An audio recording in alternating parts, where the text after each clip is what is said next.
Hi everyone. In this session, we will discuss the concepts of classes in Python.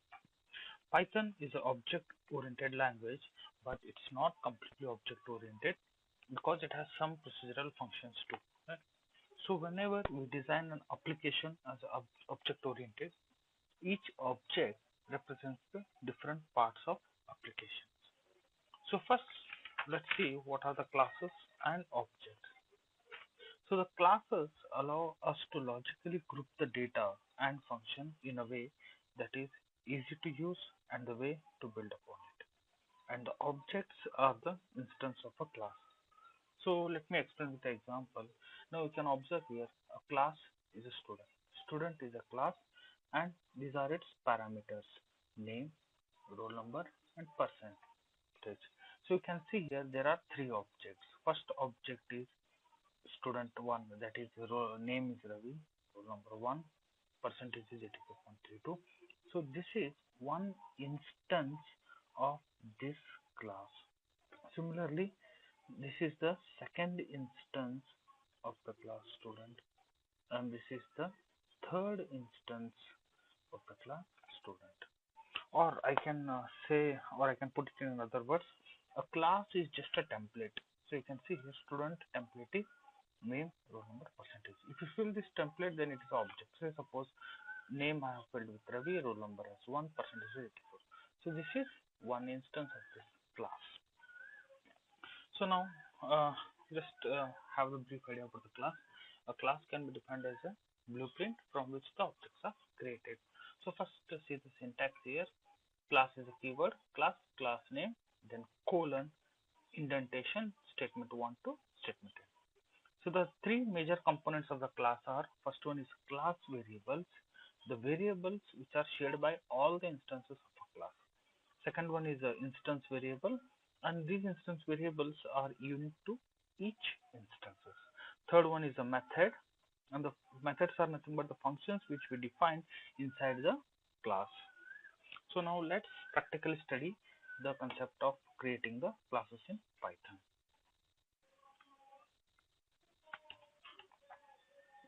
So let's look at procedure for creating the classes. Suppose I want to create a class student, then colon, indentation. Now I don't want my class to have any data or function, so I will just use it here pass. So now the difference between the pass and a comment is ignored by the Python interpreter, whereas the pass is not ignored, rather it creates nothing. So now class name is student. Now I want to create two instances of this class. Say student1 equals to student. Similarly, student2 equal to student. So you should read it like this. So now student1 is an instance of the class student. Similarly, student2 is an instance of class student. Now to verify this, I can just use the function type to check the type of stud1 or stud2. So I'll just say print type of student1. You can see here student1 belongs to the class student, right? So now once we have discussed that there are three major components of a class, that is a class variable, instance variable and a method. Now we'll deal with the instance variables, that is the variables which are unique to the classes, unique to the instances. Now student1 is the instance dot first name, say I will call it as Hari.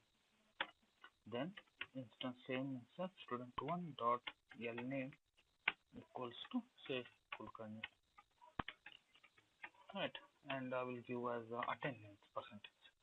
Student1 dot attendance is say 85%. Then I will give email ID. One dot email equals to okay Hari dot Kulkarni at kleit.ac.in. Now you can observe here student1 dot f name, student1 dot l name, student1 dot attendance, student1 dot email. These are the four instance variables which belongs to the instance student1. Similarly, I will create it for the second instance, that is student2. Student2 dot fname equals to say Ravi. Then student2 dot lname equals to Ravi Hiramat. Then similarly, student2 dot attendance equal to say 75%. Then student2 dot email id equals to, I will give it as Ravi dot Hiramat at klat.ac.in. So you can observe here student2.fname, student2.lname, student2.attendance, student2.email. These are the instance variables for the instance student2. Now I will just print both the students' name. Print student1.fname. Similarly, I will print student2.fname. Just see here, printing the student1.fname, student2.fname. Now you can see here, if there are 1,000 students, so it's not possible to rewrite this 1,000 times, right? So now this manual assignment, I want to automate this. So this can be done by using a function init, or init function can be observed as a constructor if you from other programming languages background. So I will write one function now. See here, define underscore init. Then every function in a class takes the instance as its first argument. So I will say self here. So self refers to your student1, student2, any instances. So now what I will do, and so parameters I will take as self comma fname comma lname comma attendance. So you should read it like this: self is an instance. These are the parameters. Now self dot fname is fname. Similarly, self dot name equals to name. Self dot attendance equals to attendance. Now just see here. I will just remove all these things. Right. So now init can be compared to a constructor. Right. Now any definition in a class in Python takes the first parameter as self, that is represents the instance. Now I will create one instance, student1 equal to student. Right. Self is student1 now. Now what are the three remaining parameters? Fname. I will take Ravi, comma, second parameter as Hirimat, third parameter as attendance is 75. Similarly for student2 equal to student. What was the name? Okay. Take as Shri, comma, full name, and attendance is 85%. Now it's like, so when you call this line, this is student1 equal to student, it calls the initialization function self first time. For this particular line, self is student1. Student1 dot fname equal to fname. Fname will be Ravi. Student1 dot lname equal to lname. Lname you are passing is Hirimat. Self dot attendance. Attendance it is 75. Alright. Now we'll just validate. Print student1 dot say fname. Then say print student2 dot fname. Just check. So you got here output Ravi and Shri. So these are the ways of initializing the instances.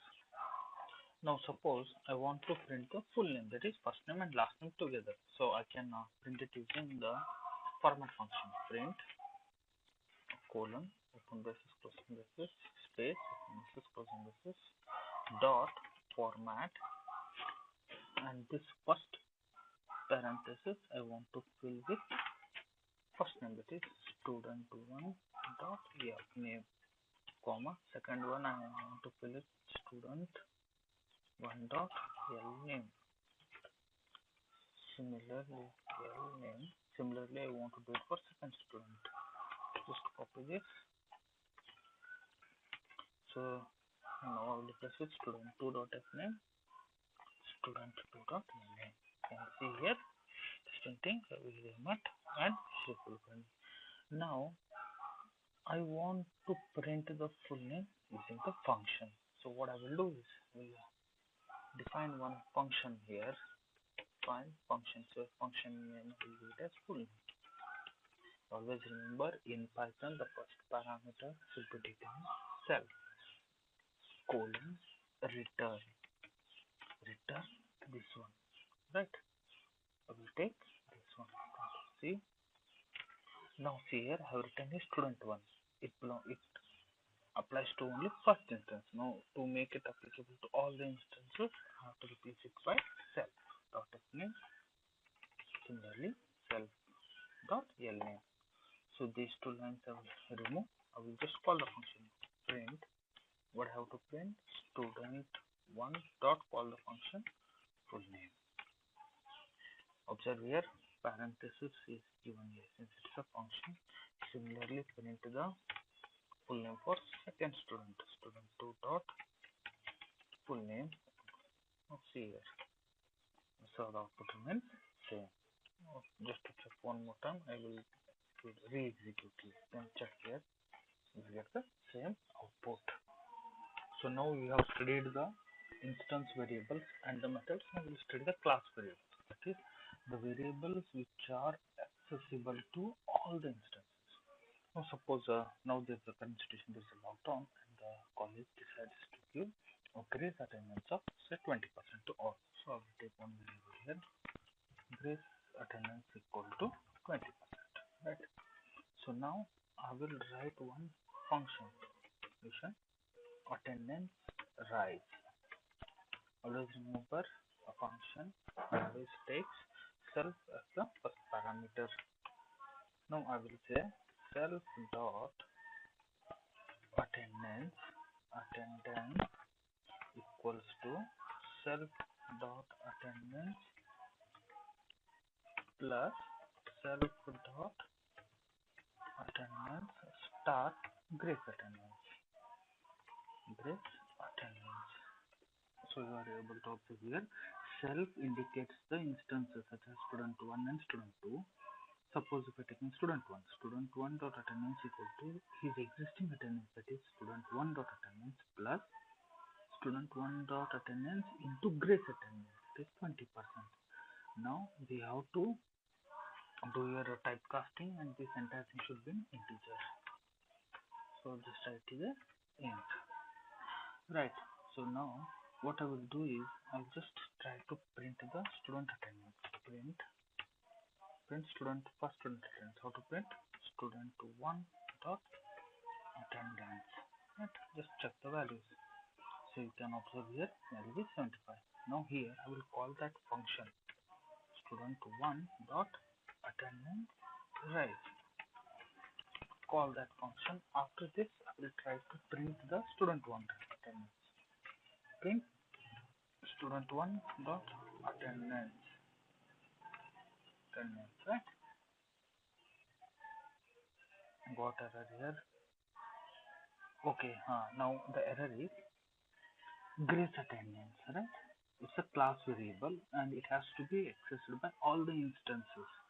How do we commonly represent all the instances in a class? That is using self. Self dot means student1 grace attendance, student2 like this. So now print student1 attendance, call the function student1 dot attendance, right? Then again print back the first student attendance. You just stop it now. So you can see here earlier his attendance was 75. After calling the function attendance rise, that is increasing 20%. So his result will be now 90%. So now, till now, we discussed all the three parameters such as class variable we discussed, instance variable we discussed, and we also discussed the methods in a class.